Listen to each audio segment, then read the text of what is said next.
So Ken, with all the damage that was done at the weekend, it opens up opportunity for some. Who do you sense is going to seize a chance to play this week?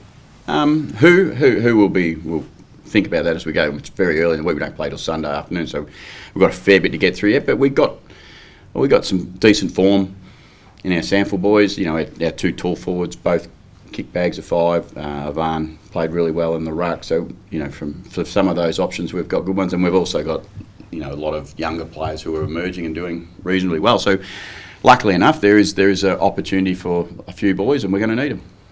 We asked this to Goldie yesterday, but now that finals are in the mathematical type circumstance, how do you balance someone like Lord versus someone like Finlayson? They're at different ends of their career, and those sort of selections. Yeah, they're really clear for us. What are we now? We've played, I think, 4th most players this year. We've played 5 debutants.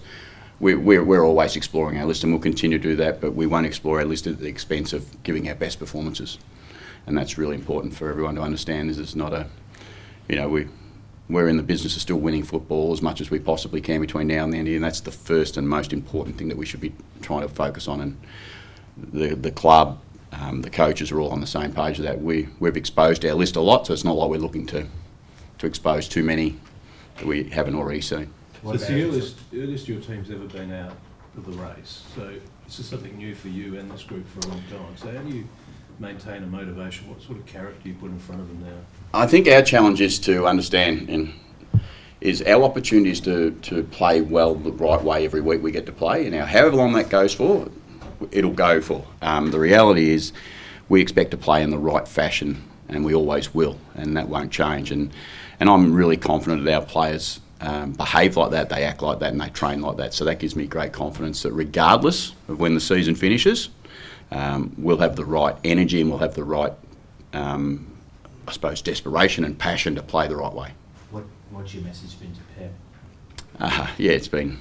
Spoke to him last night. Obviously, he's had his surgery. It's done. So, it quickly turns into your one day into recovery.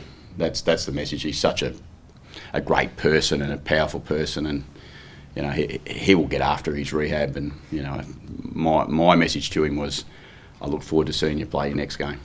And that's where that'll always be the case with Pep.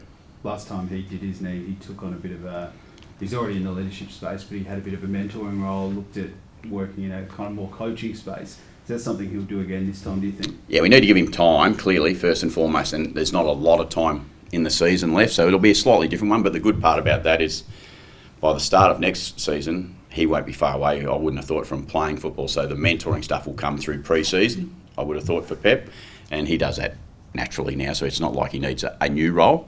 He just needs to attack his rehab the way he does and show his teammates why it's going to be good when he gets back. How hard is it to keep everyone else's morale up when they see stuff like that and the other injuries as well as the latter position? I was really proud of the boys the other night. I thought there was a fair bit go on. Collisions and stuff that happen in footy are unfortunate, but when they're really important people, particularly Pep as a leader of our club and overcoming lots of things over the journey, but even for Dante, who's a young up-and-coming rucker that we think's got a really bright future, and then Asava, who's career best form. You see that all go down. There's a reason to probably up the Gabba, get a bit down on yourself and a bit sad, but I thought our boys, we got within 16 points, had a couple of shots at goal to close the gap big time against a really good side. I think you sense that they were trying to represent our footy club the right way. You've had a rough run up there, I remember 2020. Yeah, it's not a great ground. We're not going back there again. Can we change that ground? When are they going to pull it down and build something up there for the Olympics? Sooner the better. Sorry, Brisbane.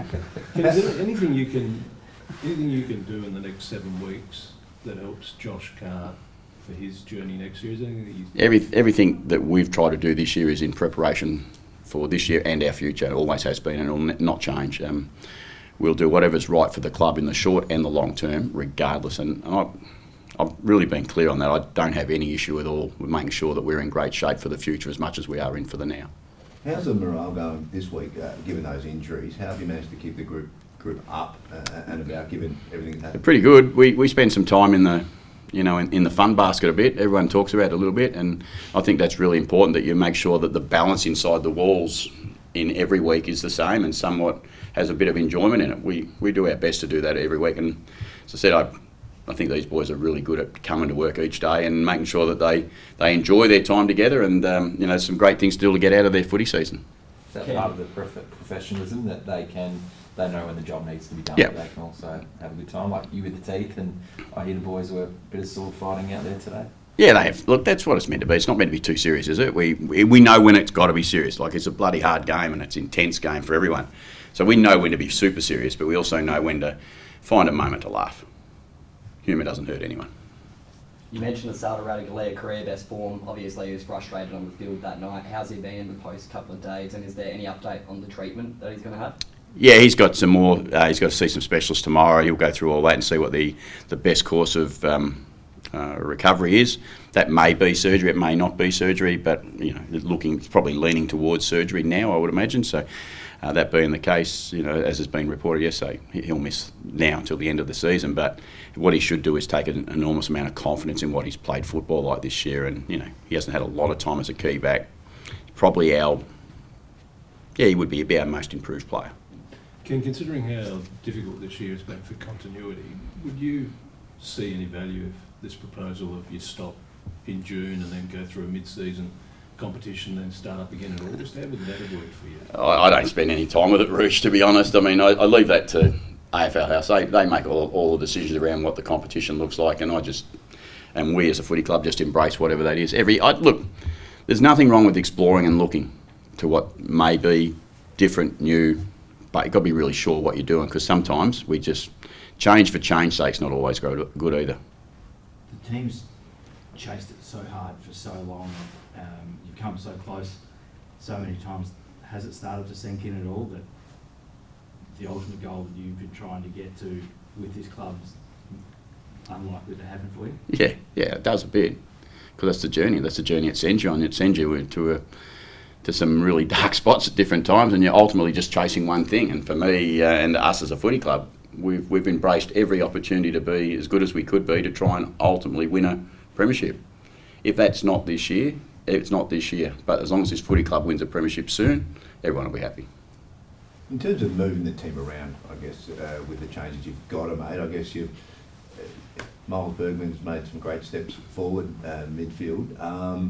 I guess you're reluctant to put him back again, or I guess that's all in the mix? No, not reluctant. We put him back last week for the 3 quarters against Rayner. If the right matchup is for us and the team's ability to perform at its best is for Miles to play down back or in the midfield, or as I've said before, in the forward line, we'll put him where we need him. It's same with Connor.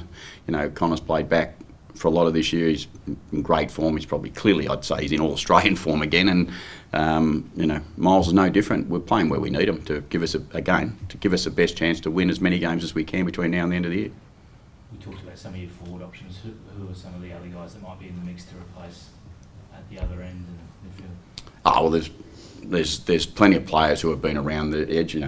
Liddy's played just recently. We've got Lord, Finlayson, we've got Soldo. We talk about those.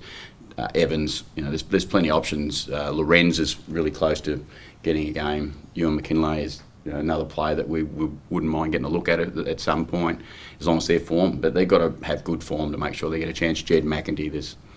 We are in a fortunate position for one of the few times where the last couple of weeks, we've had decent numbers available in the sample, so it does give us good options.